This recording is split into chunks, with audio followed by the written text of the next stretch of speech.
Hi అండి, నమస్తే. Welcome to Hima's kitchen. ఈరోజు మన ఛానల్లో మరో మంచి టేస్టీ రెసిపీ తయారు చేసుకుందామండి. మార్నింగ్ బ్రేక్ఫాస్ట్లోకైనా ఈవినింగ్ స్నాక్స్ అయినా సరే చాలా టేస్టీగా ఉంటాయి. ముందుగా ఈ రెసిపీ తయారు చేసుకోవడం కోసం ఒక మిక్సింగ్ బౌల్ తీసుకొని ఇందులో ఒక 1 కప్పు వరకు అటుకులు తీసుకోవాలి. మందంగా ఉన్న అటుకులైనా సరే లేదా పలుచగా ఉన్న మీ ఇష్టం అండి. ఏ అటుకులైనా సరే 1 కప్పు అటుకులు తీసుకోండి. ఈ అటుకులను శుభ్రంగా 2-3 సార్లు నీళ్లు పోసుకొని శుభ్రంగా కడిగేసుకోవాలి. కడిగిన తర్వాత ఈ నీళ్ళన్నీ కూడా చక్కగా వంపేసుకోండి. నీళ్ళు అనేవి అసలు ఉండకూడదు. ఈ నీళ్ళన్నీ కూడా చక్కగా వంపేసుకున్న తర్వాత ఈ బౌల్ పైన మూత పెట్టేసుకొని ఒక 15 నిమిషాలు నానపెట్టుకోవాలండి. అసలు నీళ్ళు అవసరం లేదు, ఆ తేమతోనే మనకి చక్కగా అటుకులు నానిపోతాయండి. ఇప్పుడు ఈ గిన్నెని పక్కన పెట్టుకొని ఒక 20 వరకు పచ్చిమిర్చి తీసుకోవాలి. ఈ పచ్చిమిర్చిని అయితే చక్కగా కట్ చేసుకోవాలండి. ఎందుకంటే మనం పచ్చిమిర్చి డైరెక్ట్గా వేసేసామనుకోండి, ఆయిల్లో వేసినప్పుడు పచ్చిమిర్చి అనేవి పైకి పేలుతాయి. కాబట్టి ఈ విధంగా పచ్చిమిర్చిని అయితే కట్ చేసుకోండి. చూడండి, పచ్చిమిర్చి అన్నిటినీ కూడా ఈ విధంగా కట్ చేసుకున్న తర్వాత స్టవ్ ఆన్ చేసి కడాయి పెట్టుకోవాలి. ఈ కడాయిలో ఒక 2 టేబుల్ స్పూన్ల వరకు ఆయిల్ వేసుకోండి. ఆయిల్ కొంచెం హీట్ అవ్వాలి. ఆయిల్ కొంచెం హీట్ అయిన తర్వాత మనం ముందుగా కట్ చేసి పెట్టుకున్న పచ్చిమిర్చిని వేసేసుకోండి. పచ్చిమిర్చిని వేసిన తర్వాత ఒకసారి బాగా గరిటెతో కలుపుకోవాలి. ఈ పచ్చిమిర్చి ముందుగా కాస్త ఫ్రై చేసుకోవాలండి, లేదంటే చట్నీ అనేది కొంచెం పచ్చివాసన వస్తుంది. ఈ పచ్చిమిర్చి ఫ్రై అయ్యేలోపు ఇక్కడ నేనైతే ఒక 1/2 కేజీ వరకు బాగా పండిన టమాటాలను తీసుకున్నాను. ఇలా టమాటాలను కొంచెం మీడియం సైజ్ ముక్కలుగా కట్ చేసి పెట్టుకోవాలి. అన్నిటినీ కూడా ఒకేసారి వేసేస్తే పచ్చడి అనేది కొంచెం పచ్చివాసన వస్తుందండి. అలా కాకుండా పచ్చివాసన లేకుండా ఉండాలంటే ముందుగా పచ్చిమిర్చిని ఒక 5 నిమిషాలు అయినా సరే ఫ్రై చేసుకోండి. అప్పుడు చట్నీ అనేది టేస్టీగా ఉంటుంది. ఈ పచ్చిమిర్చి ఈ విధంగా ఫ్రై అయిన తర్వాత మనం ముందుగా కట్ చేసి పెట్టుకున్న టమాటా ముక్కలు వేసుకోవాలి. వేసుకొని ఈ టమాటాలు వేసిన తర్వాత ఒకసారి బాగా కలుపుకోండి. హై ఫ్లేమ్ మీద ఒక 2 నిమిషాలు మగ్గించుకోవాలి. ఒక 2 నిమిషాల తర్వాత ఇందులో ఒక 1/2 టేబుల్ స్పూన్ వరకు సాల్ట్ వేసుకోండి. మనం తర్వాత వేసుకోవచ్చండి. ముందు ఈ టమాటాలు సాల్ట్ వేయడం వల్ల త్వరగా మగ్గుతాయి. అందుకోసం ఒక 1/2 టేబుల్ స్పూన్ సాల్ట్, ఒక 1/2 టేబుల్ స్పూన్ పసుపు వేసుకొని ఒకసారి మొత్తం బాగా కలుపుకొని మూత పెట్టేసి మీడియం ఫ్లేమ్ మీద ఒక 15 నిమిషాలు బాగా మగ్గించుకోవాలి. మధ్య మధ్యలో మూత తీస్తూ గరిటెతో కలుపుతూ ఉండండి, లేదంటే అడుగంటుతుంది. ఒక 15 నిమిషాల తర్వాత చూడండి, మనకు టమాటాలు చక్కగా మగ్గిపోయినాయండి. ఇప్పుడు ఇందులో ఒక గుప్పెడు వరకు పుదీనా వేసుకోండి. టేస్ట్ చాలా బాగుంటుందండి. ఒక గుప్పెడు పుదీనా అలాగే ఒక గుప్పెడు కొత్తిమీర వేసుకోండి.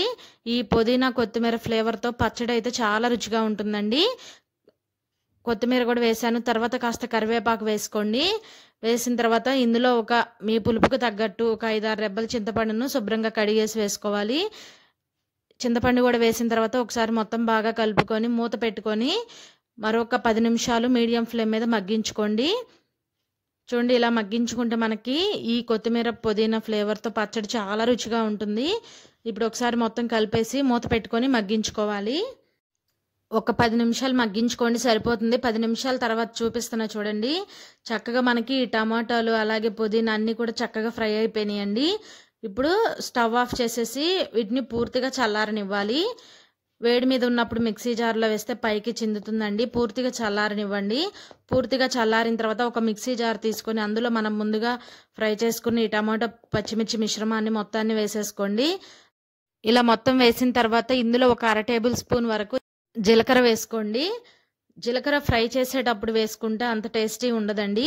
ఇలా మిక్సీ జార్లో వేసుకోండి, మంచి స్మెల్తో బాగుంటుంది.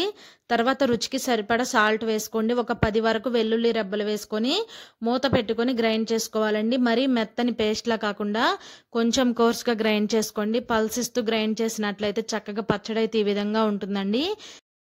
ఇలా పల్సిస్తూ గ్రైండ్ చేయడం వల్ల మనం రోట్లో నూరితే ఎలా ఉంటుందో పచ్చడి అలా ఉంటుందండి.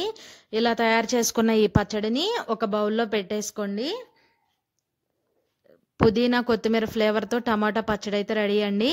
ఈ పచ్చడిని పక్కన పెట్టుకొని మనం ముందుగా నానబెట్టుకున్న అటుకులను చూద్దాం. చూడండి, మనం ఇందులో వాటర్ ఏం పోయలేదు. మనం 2-3 సార్లు శుభ్రంగా కడిగి పెట్టుకున్నాం, అంతేనండి. ఆ తేమతోనే అటుకులు చక్కగా నానిపోయినాయి. ఇలా నానిన ఈ అటుకులను ఒక మిక్సీ జార్ తీసుకొని అందులో వేసేసుకోండి. మనం ఏ కప్పుతో అయితే అటుకులు తీసుకున్నామో అదే కప్పుతో మనం 1/2 కప్పు వరకు బొంబాయి రవ్వ తీసుకోవాలండి. సుజీ రవ్వ అంటారు, ఉప్మా చేసుకుంటూ ఉంటాం కదండి. 1/2 కప్పు బొంబాయి రవ్వ. 1 కప్పు అటుకులకి 1/2 కప్పు బొంబాయి రవ్వ తీసుకోండి. అలాగే 1/2 కప్పు వరకు కమ్మగా ఉన్న పెరుగు తీసుకోండి. ఈ రెసిపీకి పుల్లగా ఉన్న పెరుగు అయితే అంత టేస్టీగా ఉండదండి. కాబట్టి కమ్మగా ఉన్న పెరుగును ఒక అరకప్పు వరకు తీసుకోండి. ఇందులో వాటర్ ఏం వేయాల్సిన అవసరం ఉండదండి. వాటర్ మీకు మరీ గట్టిగా ఉందనిపిస్తే 1-2 టేబుల్ స్పూన్ల వరకు నీళ్ళని తీసుకోండి. ఎక్కువ పోసేసారంటే మనం చేసుకునే రెసిపీకి పిండి అనేది కరెక్ట్గా ఉండదు. మూత పెట్టుకొని ఇలా పల్సిస్తూ గ్రైండ్ చేసుకోవాలండి. నేనైతే వాటర్ ఏమీ యాడ్ చేయలేదు. ఓన్లీ ఒక అరకప్పు పెరుగు వేసాం కదండి, అటుకుల్లో ఉన్న తేమతోనే చక్కగా ఈ విధంగా పిండి అనేది రెడీ అవుతుంది. చూడండి, ఇలా తయారు చేసుకుని పిండిని ఒక మిక్సింగ్ బౌల్లోకి తీసుకున్నాను. చూడండి, పిండి మనకి ఈ విధంగా ఉండాలి. ఇలా కొంచెం గట్టిగా ఉండాలండి. మరి వాటర్ ఎక్కువ పోసేస్తే మనకి పిండి అనేది పలచన అవుతుంది. చూడండి, ఈ విధంగా ఉంటే మనకి కరెక్ట్ కన్సిస్టెన్సీలో ఉన్నట్టు పిండి. ఇప్పుడు ఇందులో మనం సన్నగా కట్ చేసుకున్న ఒక 2 మీడియం సైజు ఉల్లిపాయలను ముక్కలు వేసుకోండి. తర్వాత సన్నగా తరిగిన కరివేపాకు కొంచెం, అలాగే 2 పచ్చిమిర్చిని ఇలా చిన్న చిన్న ముక్కలుగా కట్ చేసి వేసుకోండి. అలాగే కొంచెం కొత్తిమీర వేసుకోండి. అలాగే ఒక 1/2 టేబుల్ స్పూన్ వరకు జీలకర్ర, రుచికి సరిపడా సాల్ట్ వేసుకోండి. ఈ చిన్న వీడియో క్లిప్ అయితే మిస్ అయిందండి. ఇవన్నీ వేసుకొని పిండిని బాగా కలుపుకొని పక్కన పెట్టుకోండి. తర్వాత ఇడ్లీ పాత్ర పెట్టుకొని పాత్రలో ఒక 1/2 లీటర్ వరకు నీళ్లను పోసుకొని పాత్ర పైన మూత పెట్టి ఒక 5 నిమిషాలు నీళ్ళను బాగా మరిగించుకోవాలి. ఈలోపు ఇడ్లీ రేకు తీసుకొని ఈ రేకుకి కొంచెం నెయ్యి అప్లై చేస్తున్నానండి. నెయ్యి వేయడం వల్ల ఫ్లేవర్ చాలా బాగుంటుంది. మీరు నెయ్యి లేదనుకుంటే కొంచెం ఆయిల్ అప్లై చేసేసేయండి. ఇలా ఒక బ్రష్తో ఆయిల్ కానీ నెయ్యి కానీ అప్లై చేసేసిన తర్వాత మనం ముందుగా కలిపి పెట్టుకున్న పిండి ఉంది కదండి, ఆ పిండిని తీసుకోవాలి.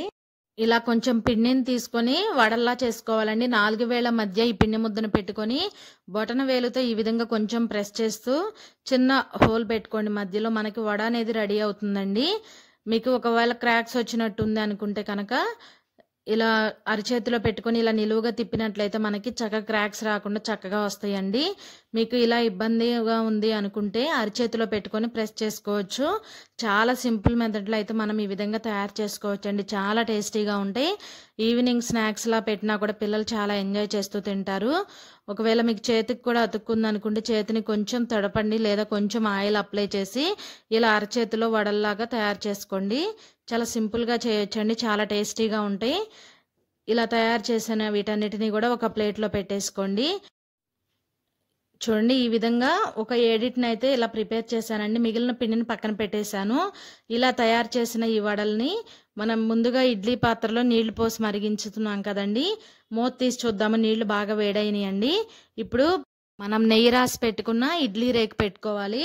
ఇడ్లీ రేకు పెట్టిన తర్వాత మనం ముందుగా తయారు చేసుకున్న ఈ వడలను ఈ ప్లేట్ పైన పెట్టేసుకోండి. నాకైతే ఇక్కడ 7 పట్టినాయండి.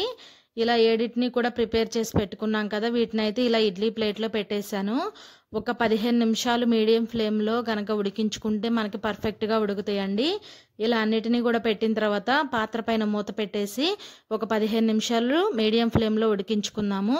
ఈ లోపున ఇంకా కొంచెం పిండి ఉంది కదండి, వాటిని అయితే డీప్ ఫ్రై చేద్దామని ఒక చిన్న కడాయిలో డీప్ ఫ్రైకి సరిపడా ఆయిల్ పెట్టాను. ఈ ఆయిల్ హీట్ అయ్యేలోపు మిగిలిన పిండిని కూడా కొంచెం కొంచెం తీసుకొని వడల్లాగా అయితే ప్రిపేర్ చేస్తున్నానండి. చూడండి, ఈ విధంగా అరచేతిలో పెట్టుకొని చక్కగా చేసేసుకోవచ్చు. అసలు క్రాక్స్ ఏం రావండి, చాలా బాగా వస్తాయి. పిండి అంతటిని కూడా ఇదే విధంగా వడల్లా తయారు చేసుకొని పెట్టుకోవాలి. ఆయిల్ కూడా హీట్ అయిందండి. వీటిని అయితే ఒక్కొక్కటిగా ఆయిల్లో వేసేసుకుందాము. లో ఫ్లేమ్లో పెట్టుకొని ఫ్రై చేసుకోండి. లోపల వరకు కూడా చక్కగా ఫ్రై అవుతాయి. హై ఫ్లేమ్ పెట్టారనుకోండి పైన కలర్ మారుతాయి, కానీ లోపల కొంచెం పిండి పిండిగా ఉంటాయి. లో ఫ్లేమ్లో పెట్టుకొని చక్కగా వీటిని ఫ్రై చేసుకోవాలి. ముందే గెరిటితో కలపకుండా ఒక 2 నిమిషాల తర్వాత ఏదైనా ఒక స్పూన్ కానీ ఇలా చాక్ కానీ తీసుకొని నిదానంగా కదిలించండి, లేదంటే అతుక్కుపోతాయండి. ఇలా బాగా ఫ్రై అయిన తర్వాత వీటిని తీసి వేరే ప్లేట్లో వేసుకుందాము. మీకు ఎలా కావాలంటే అలా చేసుకోవచ్చండి. డీప్ ఫ్రై అయినా చేసుకోవచ్చు, లేదంటే ఆవిరి మీద అయినా ఉడికించుకోవచ్చు. ఇప్పుడు 15 నిమిషాలు అయిందండి. ఇప్పుడు ఈ ఆవిరి మీద ఉడుకుతున్న వాటిని కూడా చూద్దాము. చూడండి, చక్కగా ఉడికిపోయినాయి.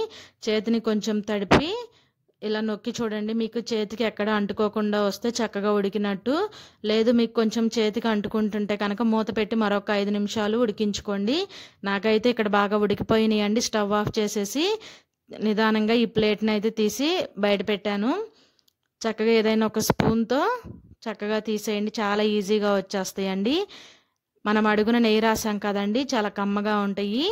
చాలా అంటే చాలా టేస్టీగా ఉంటాయండి. చక్కగా ఇలా స్పూన్‌తో అన్నిటిని కూడా తీసి ప్లేట్‌లో పెట్టేస్తున్నాను. మీకు ఎలా కావాలంటే అలా అండి. ఆవిరి మీద ఉడికించినవి తినాలంటే అలా తినొచ్చు. కొంతమంది డీప్ ఫ్రై ఐటెమ్స్ ఇష్టపడరు కదండీ! అలాంటి వాళ్ళ కోసం ఇలా తయారు చేయవచ్చు. చూడండి చక్కగా మనం తయారు చేసిన ఈ టమాటో, పుదీనా, కొత్తిమీర పచ్చడితో అయితే చాలా అంటే చాలా టేస్టీగా ఉంటాయండి. ఇలా తయారు చేసి పెట్టండి. మీ ఇంట్లో వాళ్ళందరూ కూడా చాలా ఇష్టంగా తింటారు. ఇంట్లో వాళ్ళందరికి తప్పకుండా నచ్చుతాయండి. అంత టేస్టీగా ఉంటాయండి. చాలా సాఫ్ట్‌గా చాలా అంటే చాలా బాగున్నాయి. మీరు ట్రై చేయండి. ఈ పచ్చడి కాంబినేషన్‌లో అయితే చాలా బాగున్నాయి. అలాగే వడలు చూద్దాము. వడలు కూడా చాలా క్రిస్పీగా ఉన్నాయండి. పైన క్రిస్పీగా లోపల సాఫ్ట్‌గా చాలా బాగున్నాయి. ఈ పచ్చడితో ఈ వడలు కూడా చాలా బాగున్నాయి. మీరు ట్రై చేయండి. మీ ఇంట్లో వాళ్ళకు చక్కగా మార్నింగ్ బ్రేక్‌ఫాస్ట్ అయినా, ఈవినింగ్ స్నాక్స్‌లో అయినా సరే ఇలా సర్వ్ చేసి పెట్టండి. పిల్లలు కూడా చాలా ఎంజాయ్ చేస్తూ తింటారు. మీకు ఎలా కావాలంటే అలా చేసుకోవచ్చండి. డీప్ ఫ్రై ఐటెమ్స్ ఇష్టపడిన వాళ్ళ కోసం చక్కగా ఇలా ఆవిరి మీద ఉడికించి ఇలా పెట్టండి. చాలా ఇష్టంగా తింటారు. ఒక కప్పు అటుకులతో చక్కగా ఇంట్లో ఉండే వాటితోనే మనం వీటినైతే ప్రిపేర్ చేసుకోవచ్చండి. వీడియో నచ్చిందా అండి? వీడియో నచ్చితే ప్లీజ్ అండి ఓ చిన్న లైక్ చేయండి. అలాగే మీరు ఇంతవరకు మన ఛానల్‌ని సబ్స్క్రైబ్ చేయకపోతే వెంటనే సబ్స్క్రైబ్ చేయండి. Thanks for watching video.